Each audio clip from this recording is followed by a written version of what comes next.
El sonido de cada paso de madera sobre la piedra blanca resonaba en la habitación antes de ser eclipsado por casi 6 pares semejantes en el pasillo contiguo, más apresurados, sirvientes corriendo con extrema prisa, al punto de que apoyarse en las paredes era necesario antes y después de perder el equilibrio, logrando evitar su caída o errores peores con su carga. Los problemas principales: la limpieza, la decoración y los preparativos para la llegada del nuevo pretoriano. Las telas rojas, señalando la caída de una mano de Alba, eran cambiadas a blancas, motivo de alegría para todos. Solo la mitad de la izquierda estaba removida y del lado opuesto las blancas estaban siendo puestas. La santa sintió su corazón llorar al despedirse de ese recuerdo que compartía su tristeza, pero mantuvo una sonrisa piadosa lo mejor que pudo. El recuerdo de la advertencia del asa dejaba claro que los ataques se intensificarían esa misma noche y un nuevo pretor era más que necesario si querían sobrevivir, según pudo suponer por el tono urgente de su voz. Bajando las escaleras a la sala de oración, pudo notar cómo los pocos diáconos presentes enseñaban a los oradores sus últimas letanías para el ascenso de rango. El breve vistazo en el aún más breve paso la llevó a bajar al último piso, medio oscurecido como siempre, con fuentes de luz particulares y muchas de carácter situacional en selectos lugares. Las cruces iluminaban las zonas oscuras, simulando la luz del sol llegando desde cada costado en direcciones norte y sur, como si una puerta impidiera su paso total, tema de sorpresa común para los que presenciaban las oraciones y los muchos momentos de adoración. Los brillos de las vidrieras multicolor apenas eclipsaban el círculo brillante más grande al este que iluminaba el pequeño estrado donde la santa daría la oración del medio viaje de Alba, las zonas más próximas, apenas brindando claridad a un par de escaleras a los dos costados para los oradores y otros sirvientes. Más cerca de la entrada, la luz de las vidrieras y las mismas puertas era eclipsada por los techos bajos, donde estaban las salas de oración o confesión, variando en necesidad, y al frente la zona de donación de ofrendas, sean monedas o alimentos, la primera con una ranura y siendo una caja más pequeña y la segunda amplia, semejante a una caja destapada del ancho y profundo de una persona, pero el alto de un niño. La verdadera noche lograba que los candelabros resaltaran en lo alto como la mirada juzgadora de los ascendidos, aunque en ese momento, bajas en proceso de reemplazar sus velas, de cada una se derretía la base, borrando el símbolo del reino maldito y poniéndola en su pequeño cuadro para ser reutilizada. La escena le era tan familiar que cualquier intento de emoción era más fingido que añorado, y el paso fue tan repetido que no notó el tiempo que le tomó caminar a la salida. Cuando llegó a las afueras de la catedral, notó los pocos escalones presentes y el carruaje esperándola para su llegada a la muralla de la despedida de Alba. El sol iluminaba todo, desde el camino de tierra, la llegada de gente entre oraciones y frutas en mano, los pocos niños jugando alrededor en pequeños grupos, las cambiantes casas dependiendo del nivel de su facilidad económica o complicaciones, y los grilletes de negro en los cuellos de los esclavos cargando cajas abiertas o cerradas, variando de su edad. El contenido solía ser de alimento o leña.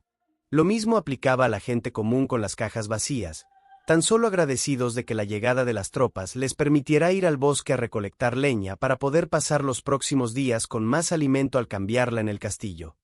Los días cada vez son más complicados.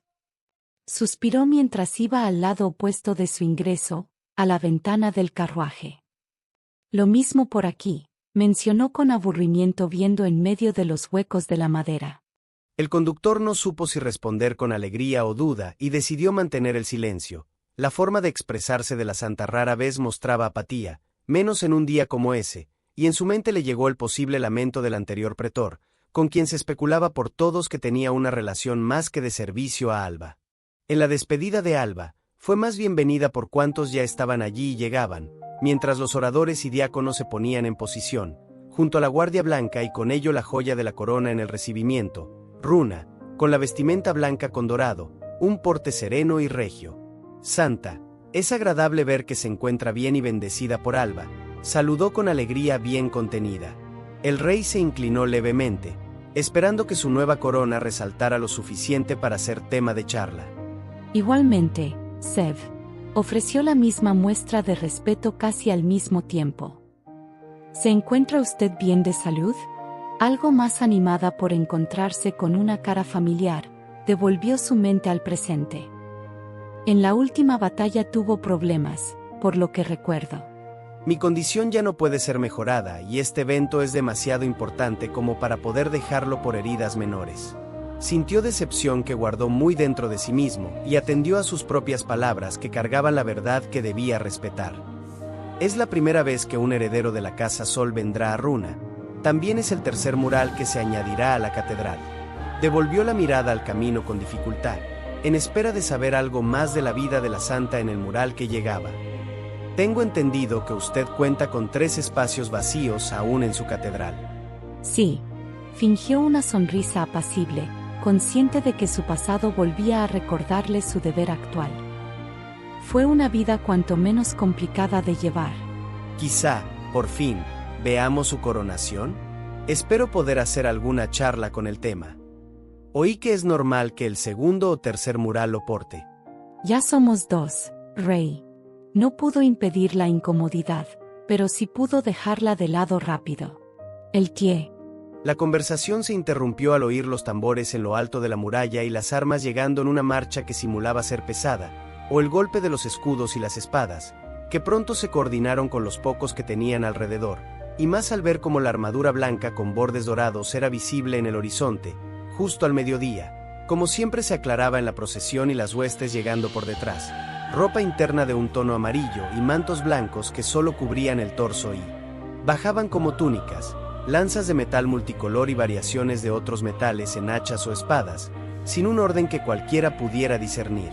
Como todos anticiparon, en el mural que llegaba estaba su coronación, la figura de Runa envuelta en mantas blancas con bordes dorados y el brillo por detrás de su cabeza, un recuerdo de que las tierras tenían poco tiempo de ser santificadas y renombradas, al menos para la santa. Para el resto, era cosa de casi 4 generaciones, incluyendo los presentes. En la base de ese trono estaba el anterior nombre, junto a una pequeña placa con detalles de los primeros colonizadores de aquel asentamiento y un recuerdo amenazante de lo que podría regresar a ser el territorio. Ruina. Este territorio está maldito. Monstruos bajo el manto de Yami, males en el viaje de Alba.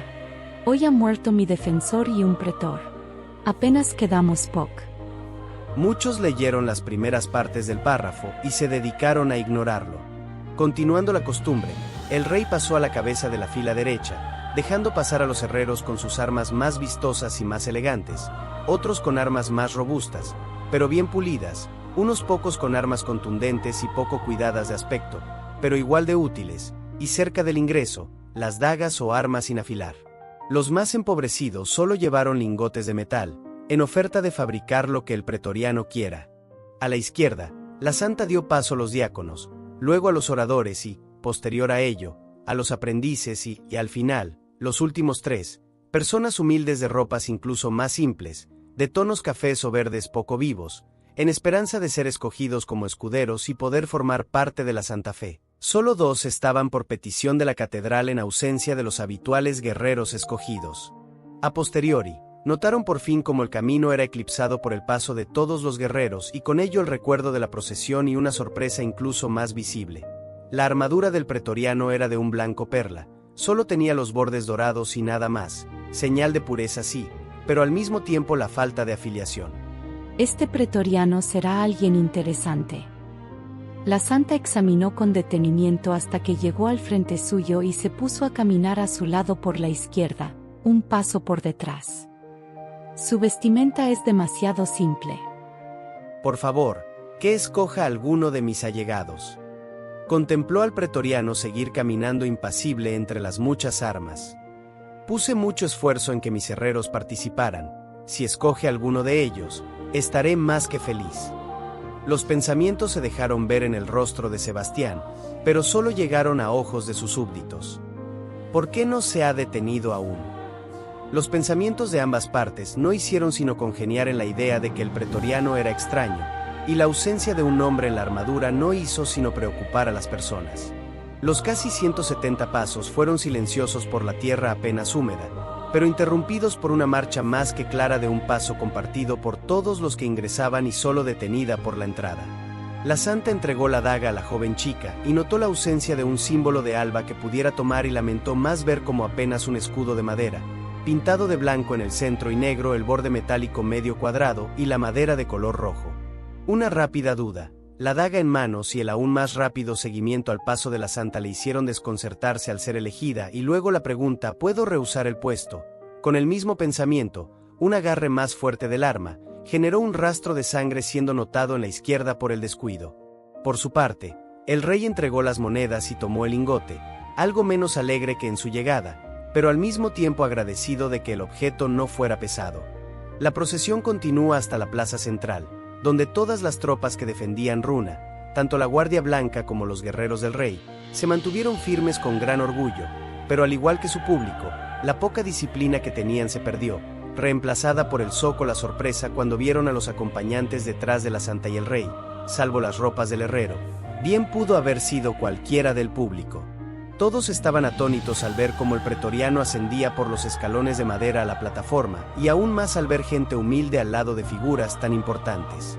Un silencio expectante se apoderó del lugar a la espera del discurso, las promesas y juramentos de protección del territorio santo, la seguridad de que los problemas se resolverían, como muchos otros habían jurado en el pasado.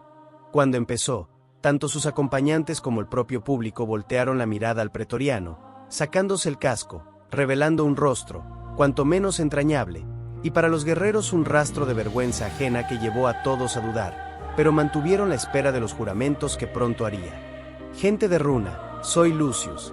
Mi llegada no es de su agrado y no espero que lo sea. Sabía muy bien del insulto que estaba mandando, y la ausencia de las maldiciones fue incluso más preocupante. Mi juramento, proteger a la gente dentro de estos muros. Mi deber está con la santa y el rey.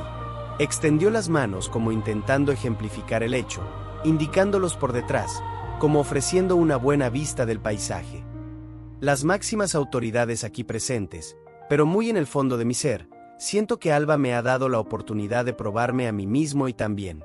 No supo en qué momento bajó las manos, algo menos animado, y se recobró con fuerza devolviendo la mirada a su público. Siento que en realidad me mandó aquí en deber de augurar paz para con mi gente. Por ello, aquí y en presencia de todos quiero dejar clara una cosa. La voz medio fuerte hasta la mitad del discurso pasó a solo ser severa. Juzguen, ¿soy digno de servirles? Levantó la mano opuesta al casco y formó un puño. Todos, sorprendidos o conmocionados, no entendieron qué pasaba, pero los primeros rastros de aplauso de los esclavos y guerreros que llegaron con el pretor empezaron a animar el ambiente. Como un detonante del fervor, los murmullos de auténtica seguridad que se elevaban poco a poco a un fervor casi religioso, comenzando a atraer la atención de tantas criaturas más lejos de las murallas que pronto se abalanzarían contra la piedra blanca, en su deseo salvaje de devorar a las presas dentro de la jaula blanca, mientras un guerrero de escamas negras contenía a los más impacientes de entre los suyos o ejecutándolos en función de su descontrol, fuera por hambre o por instinto sanguinario. La ovación de la gente no hizo sino despejar toda duda y los pocos conmovidos empezaron a orar a Alba, mientras más y más gente daba un saludo más cortés, los dedos alejados cuanto se podía el uno del otro y ambos ojos tapados por la mano opuesta, dando señal de una vista eclipsada de luz y medio agachados. Las plantas degustaron de los más ingenuos o más pequeños animales del bosque, antes de seguir los grupos más grandes, y contenidos por un azote del bastón del constructo de madera que siguió su camino para reunirse con el guerrero escamado de negro, rumbo a las piedras blancas de nuevo, maravillado de cómo se repetía el ciclo de nuevo. Los tres nobles entre la multitud no mostraron sino desagrado por cómo parecía dejar sus deberes oficiales de lado en pos de querer ganarse al pueblo, más propio de un rey que de un pretor, pero el fervor que llegaba en respuesta solo podía ser equiparado a las palabras de la santa y callaron, algunos más por indiferencia que otros, mientras un rastro de orgullo seguía a los seguidores de Lucius. El rostro del general y sus guerreros no auguraba ninguna confianza, semejante marca de vergüenza para la mayoría que conocía, aunque fuera un poco del tema guerra. Los guerreros deben tener un rostro inmaculado, se decía en las escrituras. Solo los dos presentes en Runa que sabían el origen de dicho mal. La primera la veía revestida de luz desde la catedral a lo lejos y aún así tan visible a su vista como si estuviera delante de esa plataforma. El otro, en cambio, tenía la atención fija en la mujer de luz a pesar de que había empezado a aplaudir para incitar a todos. Ambos lados no hicieron sino sentir lo mismo, compartiendo un mal presentimiento por motivos opuestos que rápidamente se convirtió en duda, antes de que la figura de luz desapareciera y regresara a su presente con problemas propios y un juicio que llevar. La cabeza de cada uno de los bandos se quedó entre indiferente y sorprendida, pero no cambió mucho la estructura social. La desconfianza ya se había sembrado en los más inteligentes entre la multitud al no poder recordar los juramentos de un pretor. Los poderes amenazados de la nobleza y la catedral resaltaron entre los infiltrados, mientras daban un recuento de los esclavos y notaban otro infiltrado en sus filas, uno con mucho poder o quizá con la suficiente confianza del pretor. Para el momento de partir, ambos se pusieron a los respectivos costados en esperanza de ganarse el favor del pretoriano, mientras los dos pares de escaleras se elevaron en luz y fueron rumbo a los costados, para facilitar el descenso de la facción en particular. A la izquierda, Runa con camino al templo, esperando escoltar al nuevo pretoriano a sus aposentos dentro de la catedral, todos listos y contemplando la nobleza en el lado opuesto, mientras la armadura blanca era seguida por sus dos elegidos, mirando al frente, a la muralla, a la espera de la orden del pretor. A la derecha, el rey, listo para guiarlo al palacio con un banquete digno de recordarse, mucho material listo para ser distribuido y tratar mejor el tema refuerzo de cada casa. Mientras veían a los diáconos, parecían algo preocupados y como el casco de blanco y dorado evitaba de nuevo ver el rostro del nuevo pretoriano. La sorpresa llegó nuevamente a ambas facciones, cuando ambos caminos fueron dejados de lado y continuaba rumbo a la entrada, y ambas autoridades, claramente superadas en los pocos sentidos que tenían del momento, notaron cómo el lugar se eclipsaba de oscuridad a pesar del brillo radiante del mediodía. El paso por fuera de la plataforma lleno de certeza, la caída poco más alta que un esclavo no le hizo titubear al dar los siguientes pasos hacia el público. Los otros dos sorprendidos vieron el problema y decidieron bajar por las escaleras para darle alcance. La gente estaba igual de atónita. No era ninguna sorpresa que el templo fuera el más escogido y ambas partes comenzaron su viaje de regreso a sus respectivas residencias, conscientes de que el nuevo pretoriano sería un dolor de cabeza, pero ninguno podía dar pruebas o señal de ello. Solo el tiempo sabría darles la razón o reprochárselos si decidían hablar. El herrero tuvo miedo por un momento.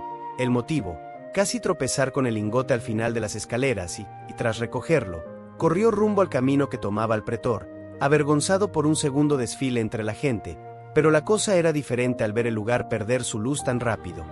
Disculpe, ¿sabe a dónde vamos?, preguntó temeroso a la guerrera. No, respondió preocupada de tantas miradas que intentaba ignorar. Tropas en marcha. Lucius dio la señal olvidando que no tenía arma y usando su mano para imitar el filo. Abrió la palma a su límite para imitar la orden de los guerreros que usualmente tenían alguna montura. Conteniendo bien la impaciencia, vio las tropas continuar su camino rumbo a las murallas blancas, que en ese momento parecían plomas, y la oscuridad de las nubes empezaba a imperar. Detenidos por la repentina atención del pretor, se mantuvieron firmes en un afán de mitigar el temor con disciplina, cuando las palabras les impidieron preguntar cualquier cosa. «Chico, ¿dónde está tu herrería?», dirigió una mirada examinadora que no se notó por el casco. Por aquí, mi señor», señaló, mientras esperaba no llevar demasiada conmoción a su familia. «Disculpe, mi señor». La escudera ya veía el momento de su ejecución si decidía no luchar. ¿Por qué no escogió ir con ninguno de los dos líderes? «Escudera, tarde olvido las presentaciones en la catedral o el castillo y busco un remedio rápido». «¿Tienes nombre?», extendió la mano al collar de su armadura para ejemplificar el casi imperceptible tallado en oro. Las tropas, ignorantes de todo eso, habían adelantado a todos rumbo a la entrada, mientras la gente se dispersaba, siguiendo al rey o a la santa. Muy pocos seguían a la guardia blanca recién llegada, por curiosidad. «No, mi señor.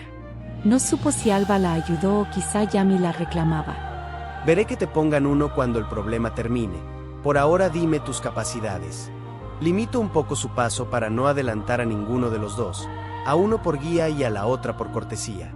«Disculpe». Con tantas interpretaciones dudaba de responder.